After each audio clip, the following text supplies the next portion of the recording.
Hi, hello, I'm Phyllis, and welcome back to the channel. Today I'm going to be upcycling some jeans. As you saw earlier, I was covering up a stain with a patch and sewing it on. And originally I thought this was gonna be it for this project, but as I was out and about, I noticed that there are more stains.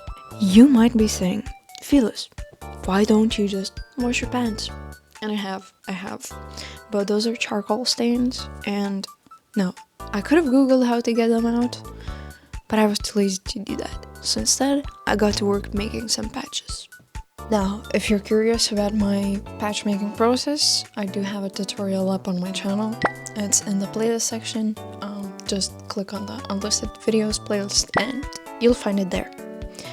As for the designs, I decided to go with Depeche Mode and Deftones for the bands.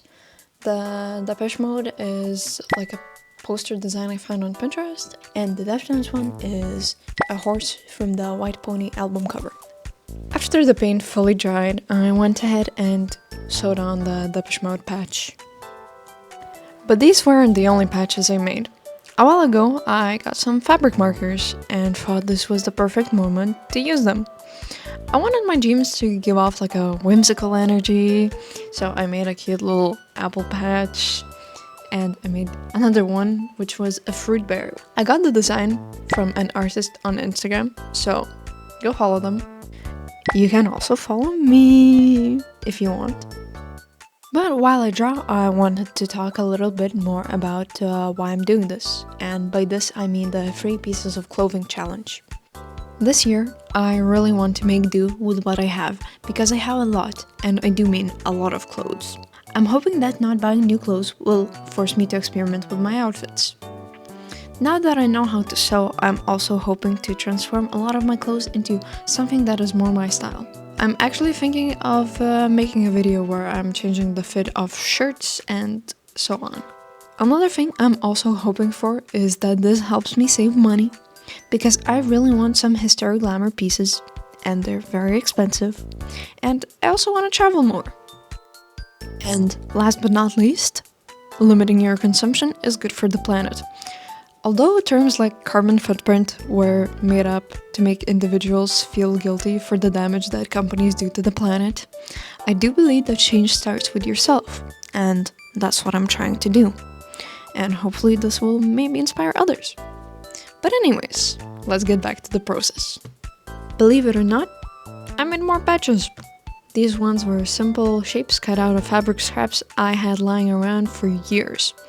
I focused on star-shaped ones to amplify the whimsy. I also tried to pick out fabrics that would go well with the design.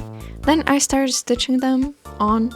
I used a blanket stitch because the fabric was fraying, but I never really got the hang of the blanket stitch, so the result came out kind of meh. Furthermore, the fabric wasn't laying flat on the jeans like I wanted, so I actually ripped off the patches that I have spent hours sewing. Take a shot every time I say patches. You will be dead. Please don't. I did sew on the white pony patch using the blanket stitch, and it actually worked. I felt so incredibly proud of myself.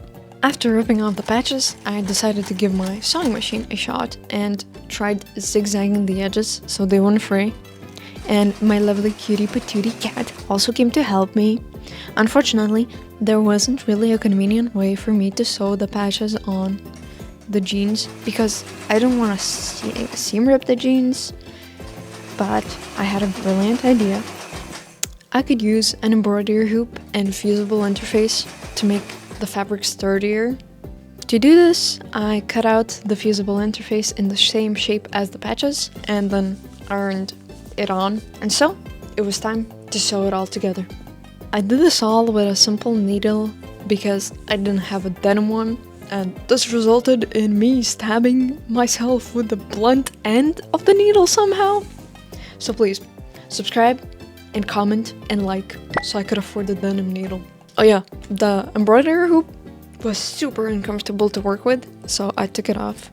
But because of this project, I know now how to approach this in my future projects, and I'm really happy about that.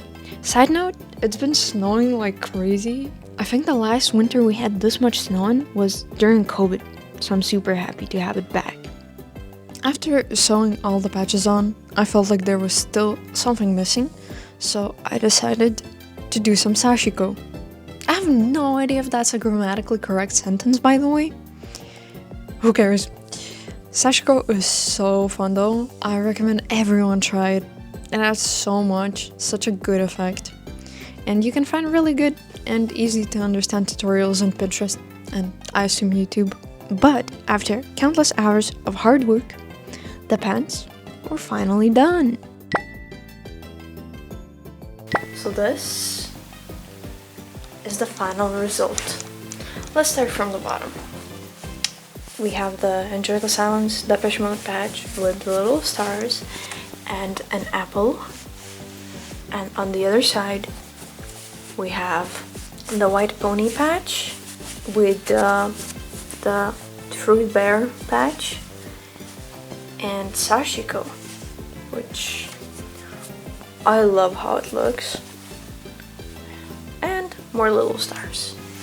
Then coming up, we have little stars on the knee, and there was some stains here.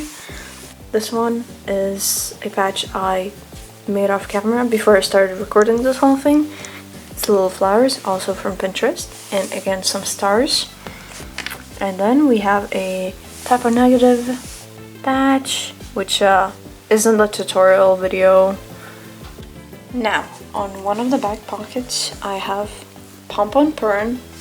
She's on the back pockets because king behavior. And more scrap stars. And then the very last piece and the first piece I put on these pants. This came from thrifted pants that didn't fit me, but I really liked it. So I put it on these pants. And this is how the patch pants actually got started. And that is the final result.